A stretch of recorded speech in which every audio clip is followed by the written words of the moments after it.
Hello, and welcome to another installment of Christopher Udovic's Outdoor Adventures. Today we're going to be learning how to tie a emergency harness, also known as a Swiss seat. Okay, the purpose of this block of instruction is obviously to teach you how to successfully tie a Swiss seat. There's lots of different ways out there. The method I use is taught by special operations military all throughout the world. All right, the importance of the Swiss seat. Well, number one, you can use it for just basic rock climbing, lead climbing. You can use it for rappelling, but what we're focusing on today is safety. This is an emergency harness that can get you out of a bad situation. If you're in a place where a helicopter can't come and evac you, you can put one of these harnesses on, have them lower a rope, and pull you to safety. It's as simple as that. All right, so the process I'm going to go through is probably going to take a couple minutes. It actually only takes about a minute to tie one of these. Once you practice it 2 or 3 times, you're going to have it down. Alright, so first of all, the tools you'll need. I'm going to be using 1-inch tubular nylon webbing. Now you can use rope for this. You can use bigger webbing if you'd like, 3-4 inch webbing to make it a little more comfortable. I like 1-inch webbing. It's just a good all-around tool to have in survival situations, mountaineering, anything outdoorsy. Really comes in handy for building hasty shelters, lashing gear down to kayaks, what have you. I pre-cut mine to 15 feet. That's just my preferred length. This is going to give me excess when I actually tie my harness, but that's fine. You just don't want your length to be too short. Now, I have 35-inch waist. I'm using 15-foot piece. I could probably go down to 10 feet and still be okay, but I'd rather have excess. So I cut all my webbing into 15-foot sections. The reason I'm using the nylon tubular webbing, this is sold by a company called Omni Pro Gear. I also highly recommend Blue Water. They sell the same thing, tubular nylon webbing. This has a impact strength, which is a little different than a tensile strength, but I'm not going to go into physics with you. But the impact strength of this is rated at 4,000 pounds. So this is the first tool you'll need. The second tool you'll need is a good old carabiner. Again, when you're talking about climbing and your life revolving around items such as this, tensile strength is important, as is impact strength. The carabiner I'm using is rated at 27 kilonewtons, which equates to about 7,000 pounds of impact force that it can withstand. So between the two of these, should be good to go. Alright, so those are the only tools you need. Now we're going to go into the 8 simple steps required to tie this harness.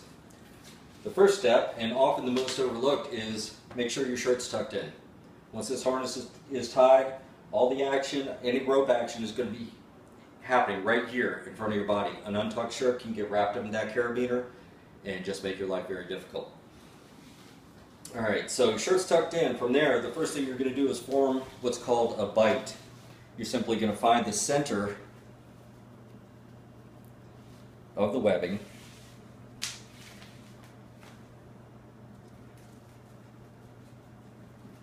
And that's a bite.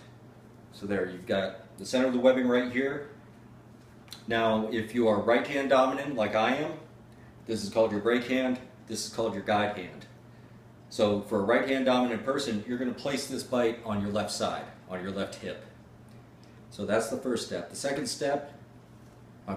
second step. The third step is to make sure that stays centered, bring the webbing around to the front where you're going to tie a knot. This is basically just like tying your shoelaces. There is one difference: you're going to wrap it around an additional time. And you're going to pull that tight. Okay, from there, you're just going to let the 2 ends dangle in front of you. And this is where you get the gratuitous butt shot. This is where the leg straps are formed. So you're simply going to pull the webbing from the front to the back. Then one at a time, you're going to take the end of the webbing, and this section now is called the belt. Bring it through the top of the belt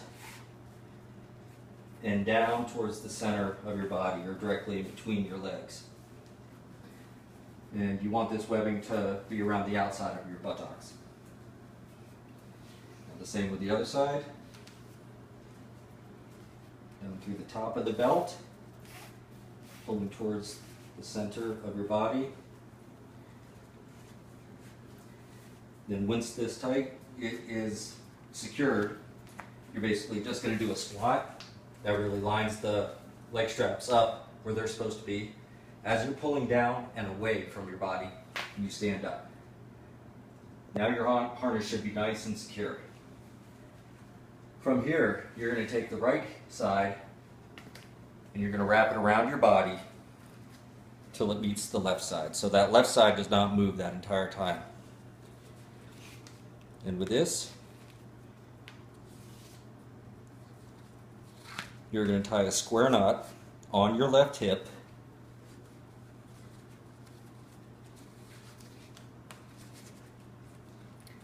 And square knot is very secure, but we're going to make it more secure by tying what are called half hitches, which is basically just an additional overhand knot. One on each side.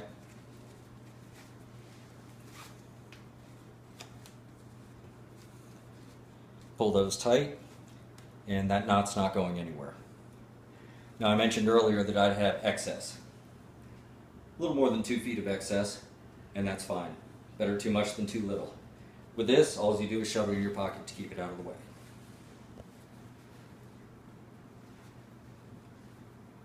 So that takes us all the way through step 7. The final step is attaching your carabiner.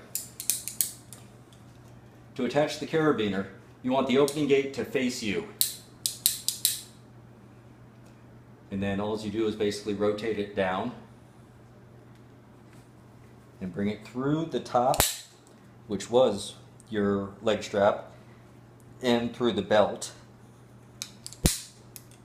And then rotate it so the opening gate is now facing upwards. And that completes tying of the Swiss seat. So now, I will show you why we kept the knot on this side and not on this side. This is for rappelling purposes. Again, I said this is your brake hand, this is your guide hand.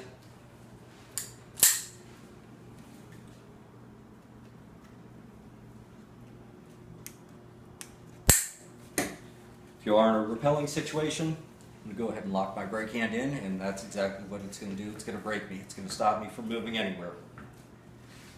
Once you release the brake hand, you start to slide. And that's why the knot's on this side and not this side. You don't want this rope rubbing against this knot. That could possibly cause it to come undone. So that, ladies and gentlemen, is a very basic emergency harness, also known as a Swiss seat. And this is something that I mentioned earlier that you can take with you anywhere: backpacking, mountaineering, rock climbing, rappelling. You can use it for just about anything. It's actually stronger than a climbing harness that you can go out and buy, spend $80 for in a store that's very bulky. This is something that you can have 5 of these cut, and you can put them in your cargo pockets and take them with you anywhere.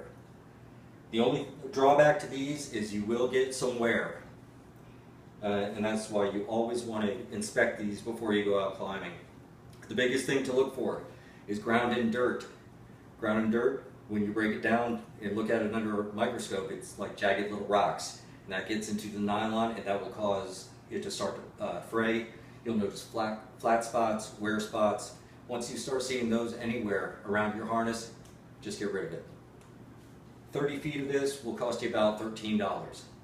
So it's a very, very expendable item. Throwing this stuff away is not a big deal. And you don't even have to throw it away when it's worn. You can still use it for making hasty shelters. So there you have it. I hope that was helpful to everybody. Next time you're out climbing and you find yourself in a bind, I hope you have about 15 feet of nylon webbing with you to get you out. All right. Everybody have a great day.